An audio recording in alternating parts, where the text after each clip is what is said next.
യേശുക്രിസ്തുവിൽ പ്രിയപ്പെട്ടവരെ, നിങ്ങൾക്കേവർക്കും വീണ്ടും ക്രിസ്തുയേശുവിൽ എൻ്റെ സ്നേഹബന്ധങ്ങളെ അറിയിക്കുന്നു.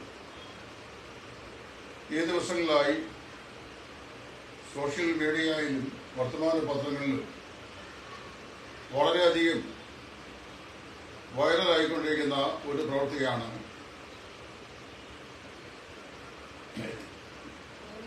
ബോബി ചെമ്മണ്ണൂരിൻ്റെ സൗദി അറേബ്യയിലുള്ള ഒരു മനുഷ്യന്റെ വധശിക്ഷ മാറ്റുവാൻ ബ്ലഡ് മണി സമാഹരിച്ച് കൊടുക്കുന്നതിനുള്ള അദ്ദേഹത്തിന്റെ അത്യധ്വാനം.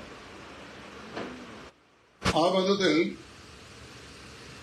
ഏത് നിലയിലും വധശിക്ഷയ്ക്ക് വിധിച്ച് വധശിക്ഷ കാത്ത് ജയിലിൽ കഴിയുന്ന അദ്ദേഹത്തെ രക്ഷിക്കണം എന്നുള്ള താല്പര്യത്തിൽ വളരെ അധ്വാനം ചെയ്ത് അദ്ദേഹം പ്രവർത്തിച്ചുകൊണ്ട് ഇരിക്കുകയായിരുന്നു. തിരുവനന്തപുരം മുതൽ ഇങ്ങോട്ട് അദ്ദേഹം പല സ്ഥലങ്ങളിലായി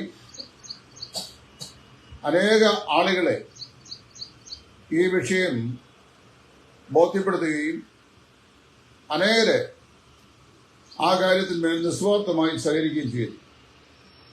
1-2 രൂപയല്ല, 34 കോടി രൂപയാണ് വധശിക്ഷ കാത്ത് ജയിൽവാസം അനുഭവിച്ചുകൊണ്ടിരിക്കുന്ന ഒരു വ്യക്തിക്ക് രക്ഷപ്പെടുവാനായി അല്ലെങ്കിൽ വധശിക്ഷയിൽ നിന്ന് വിടുതൽ ലഭിക്കുവാനായി മോചനദ്രവ്യമായി നൽകേണ്ടത്.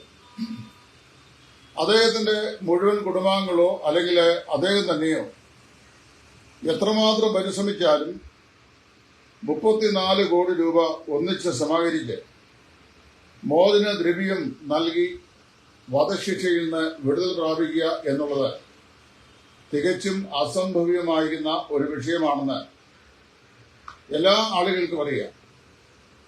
അങ്ങനെ ഇരിക്കുമ്പോഴാണ് ബഹുമാനപ്പെട്ട ബോബി ചെമ്മണ്ണൂർ അദ്ദേഹത്തിന്റെ മനസ്സിൽ ഒരു മനുഷ്യസ്നേഹി എന്ന നിലയിൽ ഈ വിഷയത്തിൽ ഇടപെടുക എന്നുള്ളത് അദ്ദേഹം തീരുമാനിച്ചു. അങ്ങനെ പരപ്രേരണ കൂടാതെ അദ്ദേഹത്തിന്റെ സ്വന്തം സമ്പാദ്യത്തിൽ നിന്ന് 1 കോടി രൂപ ഈ ആവശ്യത്തിലേക്ക് അദ്ദേഹം നിക്ഷേപം മാറ്റിവെച്ചുകൊണ്ട് ബാക്കിയുള്ള പണം മറ്റുള്ള മനുഷ്യസ്നേഹികളായ ആളുകളുടെ സഹായമായി അഭ്യർത്ഥിക്കുകയും വളരെ പരിമിതമായ ദിവസങ്ങൾ കൊണ്ട് മണിക്കൂർ കൊണ്ട് എത്രമാത്രം പൈസയാണോ വേണ്ടത് അത്രയും പണം ലഭിക്കത്തക്ക നിലയിൽ ആളുകൾ അദ്ദേഹത്തോട് നിസ്സീമമായി സഹകരിക്കുകയും ചെയ്തു. ആവശ്യമായ പണം ഇതിനോടകം പിരിഞ്ഞു കിട്ടി എന്നാണ് അറിയുന്നത്. അത് വളരെ വിശ്വസ്തമായ നിലയിലാണ് കളക്ട് ചെയ്യുകയും അതിനുവേണ്ട ക്രമീകരണങ്ങൾ ചെയ്യുകയും ചെയ്തിട്ടുള്ളത്. ഇവിടെ എന്നെ ചിന്തിപ്പിച്ച ഏറ്റവും വലിയ വിഷയം, ഒരു മനുഷ്യന്റെ പ്രാണനെ രക്ഷിക്കുവാൻ അസംഖ്യം ആളുകൾ ഒന്നിച്ചു ചേർന്ന് കൈയോട് കൈ കോർത്ത് പ്രവർത്തിക്കുന്ന പ്രവർത്തന തത്വമാണ്. ഇതിനു മുമ്പ് കേരളത്തിന്റെ ചരിത്രത്തിൽ ഇതുപോലെ സമാനമായ പല പ്രശ്നങ്ങളിലും പ്രത്യേകിച്ച് ചില അവയവങ്ങൾ മാറ്റിവെച്ച ചില ആളുകളെ ശസ്ത്രക്രിയയിലൂടെ രക്ഷിക്കുക, വളരെയധികം എക്സ്പെൻസീവായിട്ടുള്ള ചികിത്സയ്ക്ക് സഹായങ്ങൾ അത് ശേഖരിക്കുക, അത് തക്ക സമയത്ത് അങ്ങനെയുള്ള ആളുകളുടെ അർഹരായവരെ എത്തിക്കുക, ഇങ്ങനെയുള്ള കാര്യങ്ങളിൽ മലയാളികളായ നമ്മുടെ പ്രിയപ്പെട്ടവർ ലോകമെമ്പാടും വളരെ ആർദ്രതയും സഹവർത്തിത്വവും സഹകരണവും സ്നേഹവും പ്രകടിപ്പിക്കുന്ന ആളുകളാണ്. അതിന് ധാരാളം ദൃഷ്ടാന്തങ്ങൾ നമുക്ക് കഴിഞ്ഞ കാലങ്ങളിൽ എടുത്തു പറയാൻ സാധിക്കുന്നുണ്ട്. അപ്പൊ ഇതുപോലൊരു വിഷയം വന്നു കഴിഞ്ഞപ്പോൾ ഒരു മനുഷ്യന്റെ പ്രാണനെ മരണത്തിന് ഏൽപ്പിച്ചു കൊടുക്കാതെ എങ്ങനെ രക്ഷപ്പെടുത്താനായിട്ട് സാധിക്കും എന്ന് പര്യാലോചിച്ചപ്പോഴാണ് ഈ 34 കോടി രൂപ, അതായത് 15 മില്യൺ സൗദി റിയാൽ മോചനദ്രവ്യമായി അല്ലെങ്കിൽ ബ്ലഡ് മണിയായി അത് നൽകിയാൽ ഈ ആളിനെ വധശിക്ഷയിൽ നിന്ന് ഒഴിവാക്കി ജീവനോടെ അദ്ദേഹത്തിന്റെ സ്വദേശത്തേക്ക് കേരളത്തിലേക്ക് മടക്കി വരുത്താം എന്നുള്ള കാര്യം മനസ്സിലായത്. അതിനുവേണ്ടി ഇറങ്ങി പുറപ്പെട്ട ബഹുമാനപ്പെട്ട ബോബി ചെമ്മണ്ണൂര് എല്ലാ നിലയിലും നമ്മുടെ എല്ലാവരുടെയും പ്രശംസയും നന്ദിയും അറിയിക്കുന്നുണ്ട് എന്ന് പറയുന്നത് തെറ്റില്ല. അദ്ദേഹത്തോടൊപ്പം അദ്ദേഹം ആഹ്വാനം ചെയ്ത ഈ മഹത്തായ സംരംഭത്തിൽ ലോകത്തിലെ നാനാഭാഗങ്ങളിലുള്ള മലയാളികളായ അനേകർ വിൽഫുള്ളി അതിലേക്ക് സഹായ ഹസ്തങ്ങൾ നേടിയിട്ടുണ്ട്. നിശ്ചയമായും അത് മാതൃകാപരമാണ്, അനുഗ്രഹമാണ് എന്ന് ഞാൻ വിശ്വസിക്കുന്നു. എന്നെ ഇവിടെ ചിന്തിപ്പിച്ച ഒരു വിഷയം, ഇന്ന് രാവിലെ ഒരു ആർട്ടിക്കിൾ ഞാൻ എഴുതിയിരുന്നു. ആ ആർട്ടിക്കിളിൽ വളരെ വ്യക്തമായി ഞാൻ ഒരു കാര്യം സൂചിപ്പിച്ചു. അതായത്, ഒരു മനുഷ്യന്റെ ജീവരക്ഷയ്ക്ക് വേണ്ടിയാണ് അനേക ആളുകൾ കൂട്ടായി യജ്ഞത്തിൽ ഏർപ്പെടുന്നത്. എന്നാൽ ലോക ചരിത്രത്തിൽ നമുക്ക് അറിയാവുന്ന മറ്റൊരു സംഭവമുണ്ട്. അനേകരുടെ ജീവരക്ഷയ്ക്ക് വേണ്ടി ഒരുവരേകനായി ഈ മോചനദ്രവ്യം അല്ലെങ്കിൽ ബ്ലഡ് മണി പ്രതിപകരം കൊടുക്കുന്ന ഒരു പ്രവൃത്തി ഈ ചരിത്രത്തിലുണ്ടായി.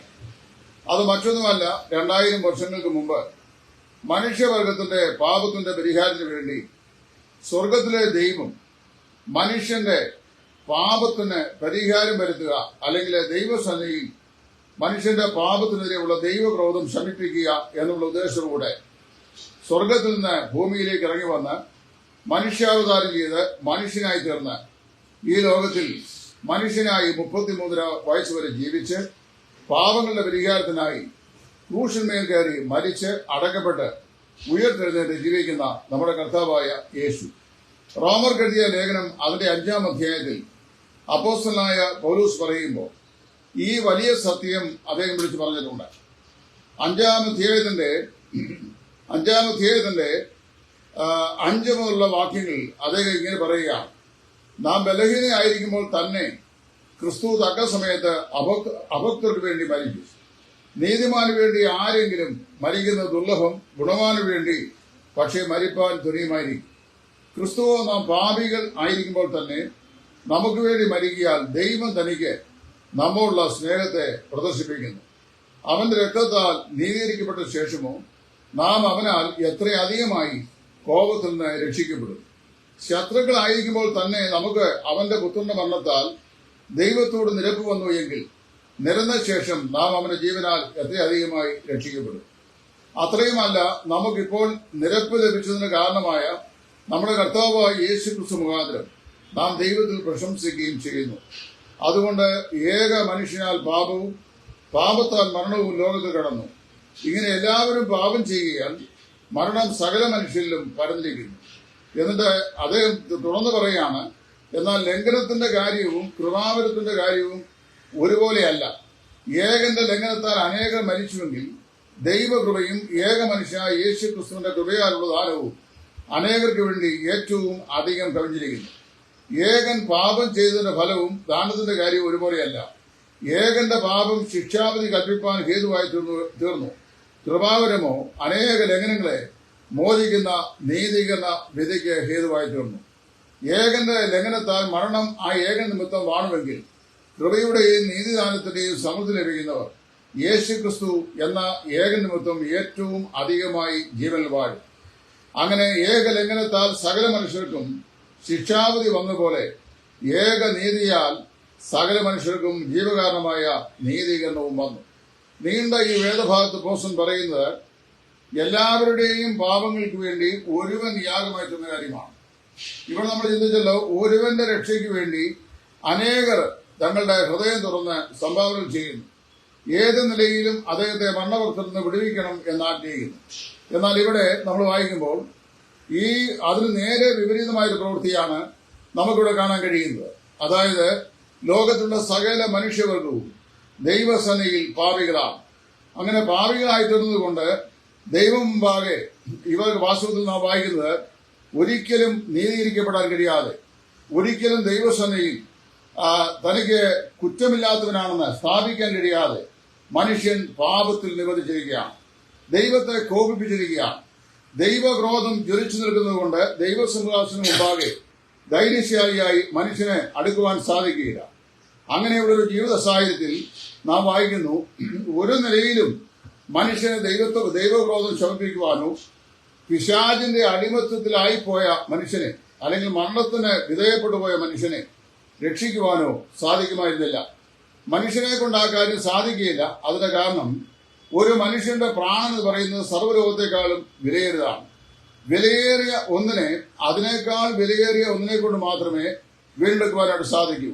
നമുക്കറിയാമല്ലോ, ഇവിടെ നമ്മൾ വായിച്ച വൃത്താന്തപ്രകാരം സൗദിയിലെ ജയിലിൽ അകപ്പെട്ടു പോയിരിക്കുന്ന കുറ്റാരോപിതനായി കോടതി കണ്ടെത്തിയ കുറ്റക്കാരനായി കോടതി കണ്ടെത്തിയ, ശരീഅത്ത് നിയമപ്രകാരം വധശിക്ഷയ്ക്ക് വിധിക്കപ്പെട്ട ഈ മനുഷ്യനെ അവിടെ ശരീഅത്ത് നിയമപ്രകാരം ആ വധശിക്ഷയിൽ വിടുവിക്കണമെങ്കിൽ അദ്ദേഹത്തെക്കാൾ വലിയവനായ ഒരു വ്യക്തിയെ കൊണ്ട്, അദ്ദേഹത്തെക്കാൾ സമ്പന്നനായ ഒരു വ്യക്തിയെ കൊണ്ട് മാത്രമേ അത് സാധിക്കുകയുള്ളൂ.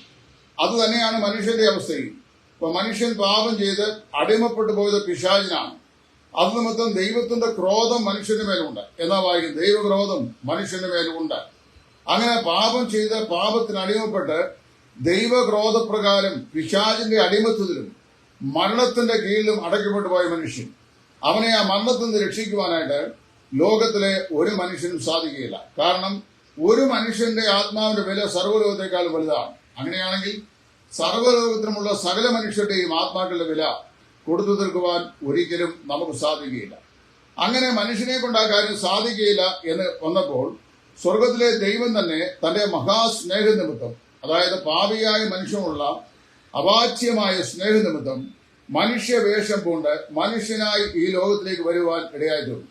അങ്ങനെ കർത്താവായ യേശു മനുഷ്യനായി ഈ ഭൂമിയിലേക്ക് അവതരിച്ച രംഗമാണ് എബ്രായ ലേഖനം 2-ാം അധ്യായത്തിന്റെ 14-ാം വാക്യത്തിൽ നാം വായിക്കുന്നത്. അവിടെ അപ്പോസ്തലനായ പൗലോസ് ഇപ്രകാരം പറഞ്ഞിട്ടുണ്ട്: മക്കൾ ജഡരക്തങ്ങളോട് കൂടിയവരാകൊണ്ട് അവനും അവരെ പോലെ ജഡരക്തങ്ങളോട് കൂടിയവനായി മരണത്തിന്റെ അധിപതിയായിരുന്ന പിശാചിനെ ക്രൂശിൽ തറച്ച് ജീവപര്യന്തം മരണഭീതിയിൽ അടിമകളായിരുന്നവരെ വിടുവിച്ചു. അപ്പൊ നാം എല്ലാവരും പാപ സ്വഭാവമുള്ളവരും പാപപ്രകൃതിയുള്ളവരും പാപത്തിന്റെ ശിക്ഷാവിധിയിൽ കീഴിൽ അടയ്ക്കപ്പെട്ടവരുമാകൊണ്ട് നമുക്കൊരിക്കലും രക്ഷപ്പെടുവാനായിട്ട് സാധിക്കുമായിരുന്നില്ല. ഇങ്ങനെയുള്ളൊരു ജീവിത സാഹചര്യത്തിൽ കർത്താവിന്റെ സന്നിധിയിലേക്ക് മടങ്ങി വരുവാനും ദൈവസന്നിധിയിലേക്ക് യഥാസ്ഥാനപ്പെടുവാനും പാപത്തിന്റെ ശിക്ഷ നീക്കപ്പെടുവാനും നമ്മുടെ യാതൊരുവിധമായ അധ്വാനങ്ങൾ കൊണ്ടും സാധിക്കുമായിരുന്നില്ല. അപ്പൊ ദൈവസന്നിധിയിൽ മോചനദ്രവ്യം അല്ലെങ്കിൽ റാൻസം പ്രൈസ്, മറുവില, മനുഷ്യന്റെ പാപത്തിന് മറുവില കൊടുത്താൽ മാത്രമേ രക്ഷപ്പെടുവാനായിട്ട് സാധിക്കുകയുള്ളൂ. ഇവിടെ പല ആളുകളെയും മറുവിലയെ സംബന്ധിച്ച് റാൻസം പ്രൈസിനെ കുറിച്ച് സംസാരിക്കുമ്പോൾ തെറ്റിദ്ധരിക്കപ്പെടാറുണ്ട്. അല്ലെങ്കിൽ എന്താണ് ഈ മറുവില എന്ന് ഓർത്ത് തെറ്റിദ്ധരിക്കപ്പെടുകയും ആ മറുവില എന്ന് ഓർത്ത് വശാകുകയും ചെയ്യാറുണ്ട്. ചില ആൾ പറയുന്നത് ദൈവം ക്രിസ്തു പിശാചിന് മറുവില കൊടുത്തു. കാര്യം പിശാചിന്റെ അടിമത്തത്തിന് കീഴിലായിരുന്നല്ലോ മനുഷ്യനായി പോയത്.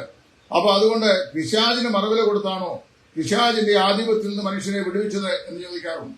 അങ്ങനെയല്ല. മനുഷ്യൻ പാപം ചെയ്ത് പിശാചിന്റെ അടിമത്തത്തിലായി കഴിഞ്ഞപ്പോൾ അവൻ മരണത്തിന്റെ അടിമത്തത്തിലായി കഴിഞ്ഞു.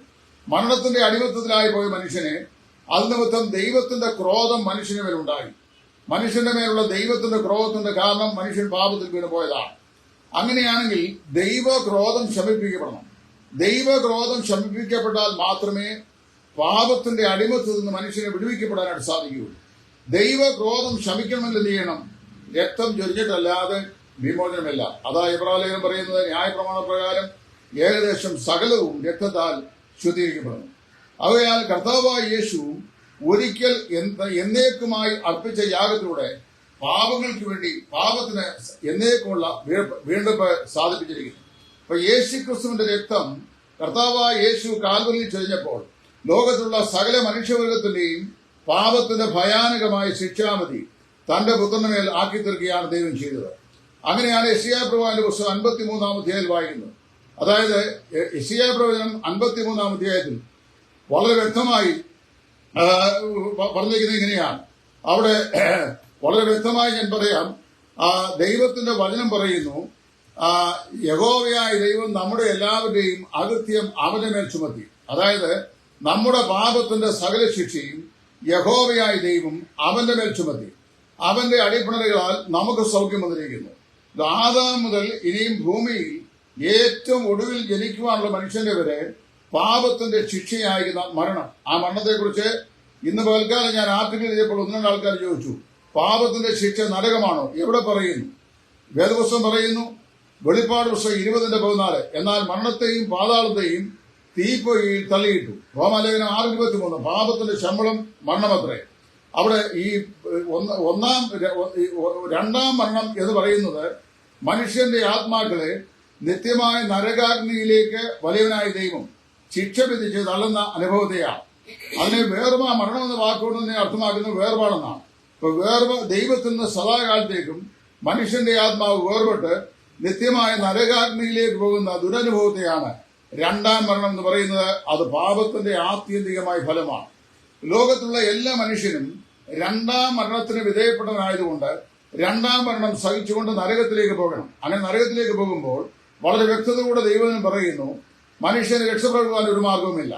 അതുകൊണ്ട് ദൈവം വെച്ച ഈ വ്യവസ്ഥ, അതായത് യേശുക്രിസ്തുവിന്റെ രക്തം കാൽവരിയിലെ ക്രൂശിൽ നമ്മുടെ പാപത്തിന് പ്രതിപകരമായി ചൊരിഞ്ഞപ്പോൾ ആ രക്തം പിതാവായ ദൈവത്തിന്റെ പാപിയുടെ മേലുള്ള ദൈവക്രോധത്തെ ശമിപ്പിക്കുവാൻ പ്രതിപകരമായി ദൈവം അർപ്പിച്ച രക്തമായിരുന്നു. അതുകൊണ്ടാണ് ദൈവസന്നിധിയിൽ നിഷ്കളങ്കനായി തന്നെത്താൻ അർപ്പിച്ച യേശുക്രിസ്തുവിന്റെ രക്തം എന്ന് പ്രവാചകൻ പറയുന്നത്.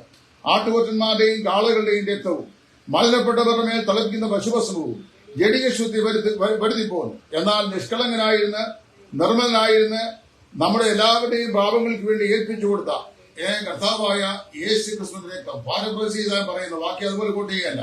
അവിടെ നമ്മൾ വായിക്കുമ്പോൾ ഈ ആട്ടുകൊറ്റന്മാരുടെയും കാളക്കിടാക്കളുടെയും രക്തത്തിനും മലിനപ്പെട്ടവരുടെ മേൽ തളിക്കുന്ന പശുപശുത്തിനും ജഡിക ശുദ്ധി മാത്രം വരുത്തുവാൻ പര്യാപ്തമായപ്പോൾ നിഷ്കളങ്കനായി നമുക്ക് എല്ലാവർക്കും വേണ്ടി ഏൽപ്പിച്ചു കൊടുത്ത യേശുക്രിസ്തുവിന്റെ രക്തം ജീവനുള്ള ദൈവത്തെ ആരാധിപ്പാൻ തക്കോണം നിങ്ങളുടെ മനസ്സാക്ഷിയെ നിർജീവ പ്രവൃത്തിയിലേക്ക് പോകെ എത്രയധികം ശുദ്ധീകരിക്കും. ഇതാണ് അപ്പോസ്തലൻ എബ്രായരിൽ ചോദിക്കുന്നത്.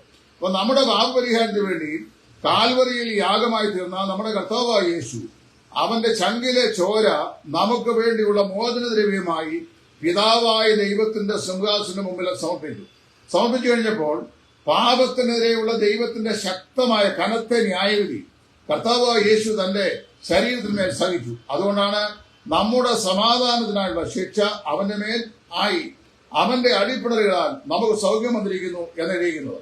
അങ്ങനെ നമ്മുടെ സമാധാനത്തിനായുള്ള ശിക്ഷ, പാപത്തിന്റെ ശിക്ഷ പുത്രനായ യേശുക്രിസ്തുവിന് മേൽ ദൈവം ആക്കി തീർത്തപ്പോൾ നാം വായിക്കുന്നത് ആ പാപ കൺവെൻഷനുകളെ സ്വർഗത്തിലെ ദൈവം ചെയ്തു. കർത്താവായ യേശുക്രിസ്തുവിന്റെ യാഗത്തെ നമ്മുടെ പ്രതിപകര യാഗമായി സ്വർഗം അംഗീകരിച്ചുകൊണ്ട് നമ്മുടെ മേലുള്ള പാപത്തിന്റെ ഭയാനകമായിരുന്ന ദൈവക്രോധം എന്നേക്കുമായി നീക്കപ്പെട്ടു. അങ്ങനെ നീക്കപ്പെട്ട് കഴിഞ്ഞപ്പോൾ മനസ്സിലായല്ലോ. അപ്പൊ ഒരു വ്യക്തതയോടെ ദൈവത്തിന്റെ പരിശുദ്ധാത്മാവ് പറയുകയാണ്, പാപപരിഹാരം നമുക്ക് പ്രാപിച്ചു കഴിഞ്ഞപ്പോൾ സമാധാനത്തോടെ നമുക്ക് ദൈവസ്ഥനിലേക്ക് ചെല്ലാൻ കഴിയും. എഫേസ്യ ലേഖനം 2-ാം അധ്യായത്തിന്റെ 14-ാം വാക്യം വായിക്കുമ്പോൾ അവിടെ നമ്മൾ വായിക്കുന്നുണ്ട്, അവൻ നമ്മുടെ സമാധാനം, അവൻ ഇരുപക്ഷത്തെ ഒന്നാക്കി വേർപാണ്ട് നടിച്ചവരെ ഇടിച്ചു കളഞ്ഞുകൊണ്ട് സമാധാനം ഉണ്ടാക്കി. ക്രൂശിലെ 3 സാധ്യതകളാണ് അവിടെ പൗലോസ് അപ്പോസ്തലൻ പറയുന്നത്.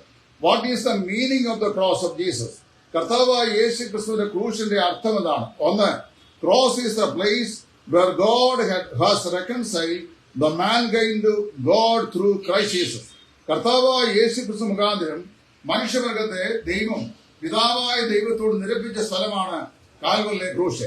2, cross is the place where God established his eternal peace with mankind.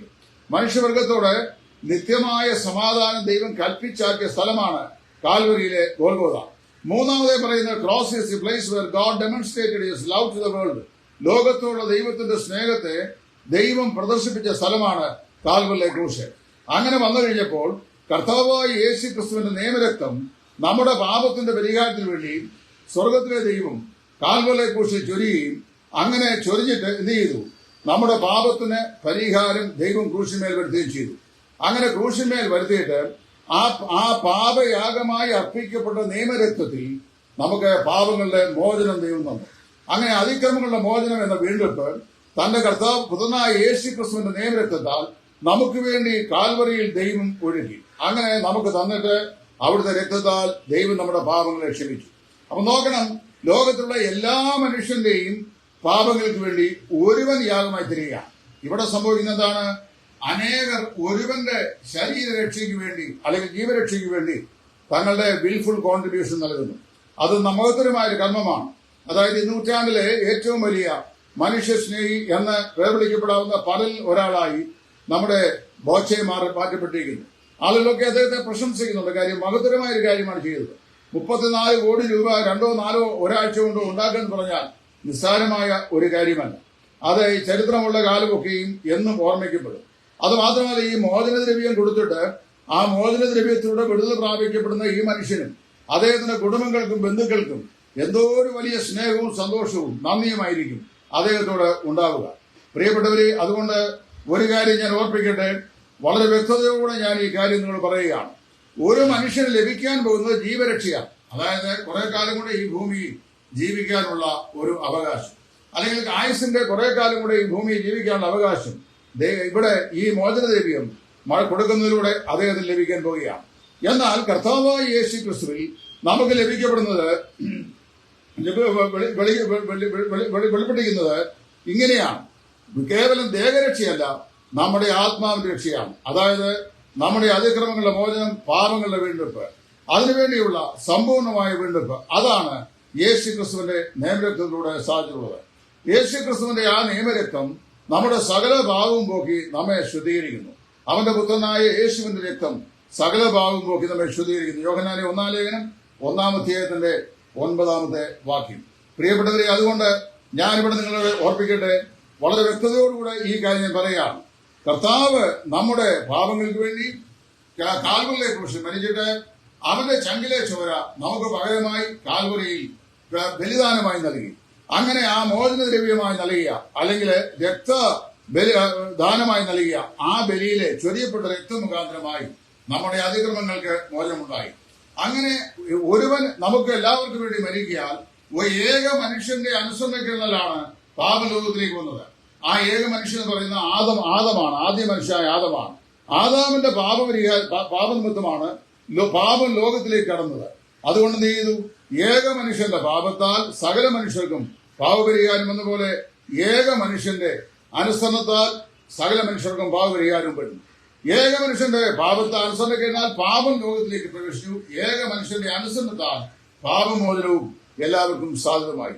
അപ്പോൾ ഈ കർത്താവായ യേശുവിനെ രക്ഷിതാവും കർത്താവുമായി സ്വീകരിക്കുന്ന ആ ദൈവമക്കളെ സംബന്ധിച്ചിടത്തോളം അവർക്ക് ലഭിക്കാൻ പോകുന്ന ഏറ്റവും വലിയ ഭാഗ്യം എന്ന് പറയുന്നത് അവരുടെ പാപങ്ങൾ ക്ഷമിക്കപ്പെടുന്നു, പാപങ്ങൾ മോചിക്കപ്പെടുന്നു, അവരെ പാപത്തിന്റെ ശിക്ഷാമതിയായ നിത്യനാശത്തിൽ നിന്ന് വിടുവിക്കപ്പെടുന്നു, അവരുടെ പേര് ജീവോത്സവം എഴുതപ്പെടുന്നു, അവർക്ക് ശരീരരക്ഷ മാത്രമല്ല എന്നേക്കുമുള്ള ആത്മരക്ഷയും ലഭിക്കുന്നു. ഇതാണ് യേശു ക്രിസ്തുവിടെ സാധിക്കുന്നത്. അപ്പോൾ വാസ്തവത്തില് ഇവിടെ ലഭിക്കപ്പെടുന്ന ദേഹരക്ഷയും കർത്താവായ യേശു ക്രിസ്തു ലഭിക്കുന്ന ആത്മരക്ഷയും രണ്ടാണ്. ദേഹരക്ഷ ലഭിക്കുന്നവർക്ക് കുറെ കൂടെ ഈ ഭൂമിയിൽ ജീവിക്കാനുള്ള ആയുസിന് ദൈർഘ്യം കൂടി കിട്ടുന്നു. അതിനുശേഷം അവർ മരിച്ചു മാറ്റപ്പെടും. എന്നാൽ കർത്താവായ യേശു ക്രിസ്തു കാൽവറിയെ കുറിച്ച് നമുക്കായി ചൊരിഞ്ഞ ചുടുനിണം മുഖാന്തരമായി നമ്മുടെ ആത്മാക്കൾക്ക് സമ്പൂർണമായ രക്ഷ ദൈവം സാധിപ്പിക്കുന്നു. അതുകൊണ്ട് ആ കർത്താവായ യേശു ക്രിസ്തുവിൽ വിശ്വസിക്കുന്ന ഏവർക്കും രക്ഷയും പാപമോചനവും ഉണ്ട്. അതാണ് വെളിപ്പാട് പുസ്തകം 20 നമ്മൾ വായിക്കുന്നത്. പുസ്തകങ്ങൾ തുറന്നു, ജീവപുസ്തകം എന്ന് പറയുന്ന മറ്റൊരു പുസ്തകം തുറന്നു. പുസ്തകങ്ങൾ എഴുതപ്പെട്ടിരിക്കുന്ന പ്രവൃത്തിക്കകത്ത് ന്യായതയുണ്ടായി. എന്നാൽ ജീവപുസ്തകത്തിൽ പേരെഴുതി കാണാത്ത ഏവനെയും തീപ്പൊയ്കയിൽ തള്ളിയിടും. ആ തീപ്പൊയ്ക രണ്ടാമത്തെ മരണം എന്ന് തിരുവെഴുത്തിൽ വായിക്കുന്നു. പ്രിയപ്പെട്ടവരെ, ഞാൻ എന്റെ വാക്കുകൾ ദീർഘിപ്പിക്കുന്നില്ല. കർത്താവായ യേശു ക്രിസ്തു എന്ന ഏകൻ ലോകത്തിലെ സകല മാനവജാതിക്ക് വേണ്ടി, ഇവിടെ മതമോ വിഭാഗീയതയോ ജാതിയോ ഒന്നും വിഷയമല്ല, ലോകത്തിലെ എല്ലാ മനുഷ്യന്റെയും പാപത്തിന്റെ യാഗമായി, പാപത്തിന് പ്രതിപകരമായ യാഗമായി കാൽവറിലെ ക്രൂശിൽ അർപ്പിക്കപ്പെട്ടു. പത്രോസിന്റെ 1-ാം ലേഖനം അതിന്റെ 2-ാം അധ്യായത്തിന്റെ 9 മുതലുള്ള വാക്യങ്ങൾ നമുക്ക് 1-ാം അധ്യായത്തിന്റെ 18-ാം വാക്യങ്ങൾ വായിക്കുമ്പോൾ, പൊന്നെ വെള്ളി മുതലായ അഴിഞ്ഞു പോകുന്ന വസ്തുക്കളെ കൊണ്ടല്ല, ക്രിസ്തു എന്ന നിർദോഷവും നിഷ്കളങ്കവുമായ കുഞ്ഞാടിന്റെ വിലയേറിയ രക്തം കൊണ്ടത്രേ നിങ്ങളെ വീണ്ടെടുത്തത് എന്ന് തിരുവെഴുത്തിൽ വായിക്കുന്നു. അതുകൊണ്ട് ദൈവസന്നിധിയിൽ നമുക്ക് നമ്മെ തന്നെ സമർപ്പിച്ച് ഏൽപ്പിക്കാം. കർത്താവിന്റെ സന്നിധിയിൽ നമ്മെ തന്നെ വിധേയപ്പെടുത്താം. ദൈവത്തിന് നന്ദി പറയാം. ഈ ചെറിയ മെസ്സേജിൽ കൂടെ ഞാൻ പറയാൻ ആഗ്രഹിക്കുന്നത്, ഒരു മനുഷ്യൻ, അതായത് യേശു ക്രിസ്തുവിന്റെ ക്രൂശിന്മേലുള്ള അനുസരണ യാഗത്താൽ സകല മാനവജാതിയുടെയും പാപത്തിന്റെ പരിഹാരം എന്നേക്കുമായി സാധിപ്പിച്ചിരിക്കുന്നു. അതുകൊണ്ട് അത് നമുക്ക് അവകാശമായി, അനുഭവമായി തരണമെങ്കിൽ എന്ത് ചെയ്യണം? കർത്താവായ യേശുവിനെ നമ്മുടെ ജീവിതത്തിന്റെ രക്ഷിതാവും കർത്താവുമായി നമ്മൾ ഹൃദയത്തിൽ സ്വീകരിക്കണം. അവനെ കൈക്കൊണ്ട് അവന്റെ നാമത്തിൽ വിശ്വസിക്കുന്ന ഏവർക്കും ദൈവമക്കളായി തീരുവാൻ അവൻ അധികാരം കൊടുത്തു എന്ന തിരുവെഴുത്തിൽ നമ്മൾ വായിക്കുന്നുണ്ട്. ഈ യേശു ക്രിസ്തുവിനെ രക്ഷിതാവും കർത്താവുമായി കൈക്കൊണ്ട് പാപങ്ങളുടെ മോചനം പ്രാപിക്കുവാൻ, നമ്മുടെ നിത്യശിക്ഷാവധി നീക്കുവാൻ നമുക്ക് വേണ്ടി പാപയാഗമായി തീർന്ന് രക്തം ചൊരിഞ്ഞ യേശു ക്രിസ്തുവിടെ ആത്മരക്ഷ പ്രാപിക്കുവാൻ എല്ലാ ബഹുമാന്യ ശ്രോതാക്കൾക്കും സ്വർഗത്തിൽ നിന്ന് കർത്താവ് ഇടയാക്കട്ടെ എന്ന് ആത്മാർത്ഥമായി പ്രാർത്ഥിച്ചുകൊണ്ട് നിങ്ങളുടെ സഹോദരൻ സുവിശേഷകൻ ടൈറ്റസ് ഫ്രം ഇടയാറുമുള്ള